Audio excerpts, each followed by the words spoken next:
So on this blog of the financial education that I would like to provide to my son is something I've been pondering about a lot in the last couple of days, and it's something that I feel like I need to educate my son on because I didn't get that financial education, and I made a lot of mistakes early in my career and early in my teenage years with credit.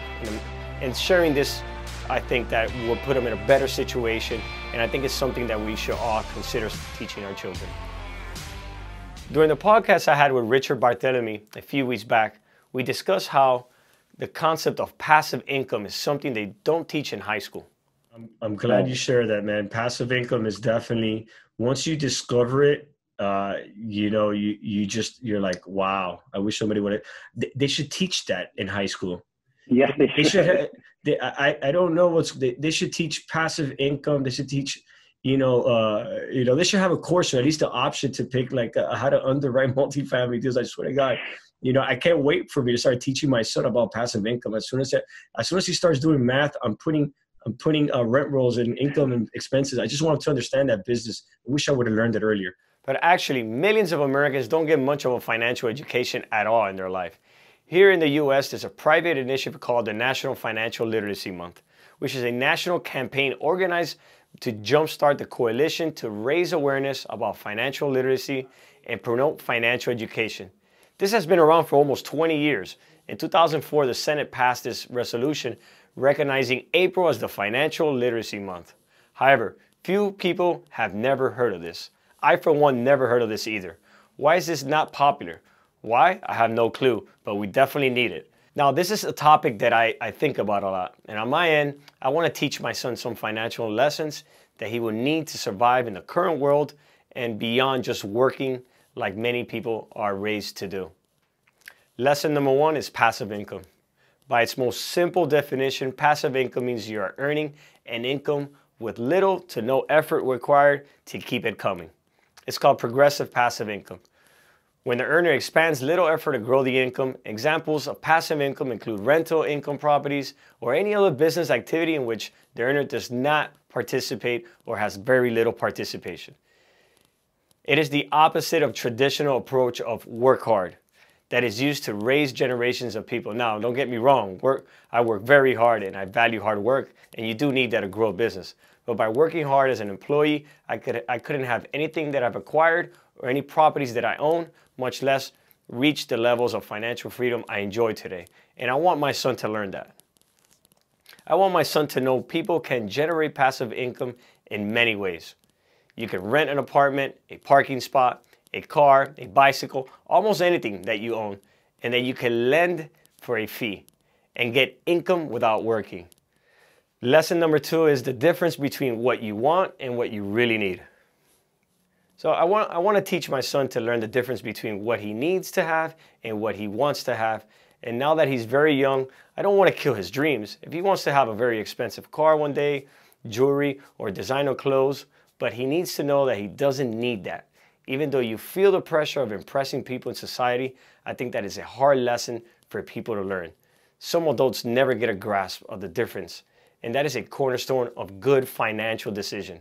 I also struggled with that for many years in my youth and early in my career, the pressures of society of having these expensive things to solidify yourself. Lesson three, opportunity cost. I want my son to learn that everything he purchases constitutes an opportunity cost. Either you buy something or you buy another thing. That means money used to purchase one item won't be available to purchase the other item. That is a very traditional concept of economics called scarcity. Scarcity refers to the basic problem, the gap between limited resources and theoretically limitless wants. Not even the wealthiest families can afford to just buy everything. I want him to know that the financial decisions that he might take him down a road or another, and needs to choose wisely. The lessons take me directly into the next one. Let me do a brief pause here to invite you to subscribe to my YouTube channel just by clicking on the subscribe button to get all my videos, blogs, and my podcast, where you can find some real estate knowledge and insights. Lesson number four is repercussions of money mistakes. If you make a mistake in your investment, you can lose a lot of money. Some people have lost all their wealth in a single mistake. Look at the financial crisis, the market downturns, real estate crashes, and other events like these that have left millions of people in ruins. I want them to experience some losses, and to make some mistakes, so he experiences on the small scale and the effects of money mistakes. This is a lesson that probably would take years to learn. Now, lesson number 5, how credit works. Now, I hold this one very dear to me because at the age of 18, I was giving 2 credit cards. One for Burdines, for those are from my era, they gave me $500 credit, and another one was Gap, $500 credit. For some reason, I have no idea, but they arrived in my mail. And what did I do? I had no financial literacy. I wasn't educated on what credit cards effects are, what a 24% interest rate was. So what did Abiel do? I went and swiped out those $500 cards and ended up putting myself in debt. But I made the minimum payment. So guess what happened? I got more credit. More credit cards just kept coming in from other department stores. Next thing you know, I was in $3,000 of debt and trying to figure out how am I going to pay this with my minimum wage job at the age of 18. So this is a financial education that must be taught to all our children. This is something that schools will never teach them, but it's something that they need to learn at a very early age. What is an interest rate? What are penalties? And why it's so important to pay for these credit cards, and why it's important not to get into debt with these credit cards. Now, I want my son to understand how to use credit to his advantage.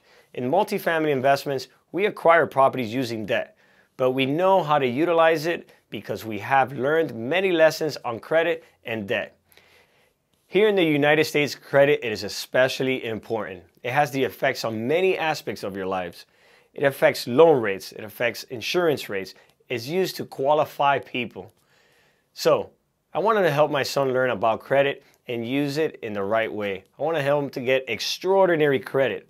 Having a high credit score gives you more access to capital, better rates, and in return, better opportunities.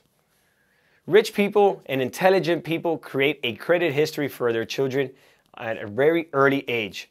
They take out loans, car leases, they buy properties under their name. Children are creating high credit score at a very early age, from the ages of 18, 20, 21. I've seen up to 16 years old with great credit score.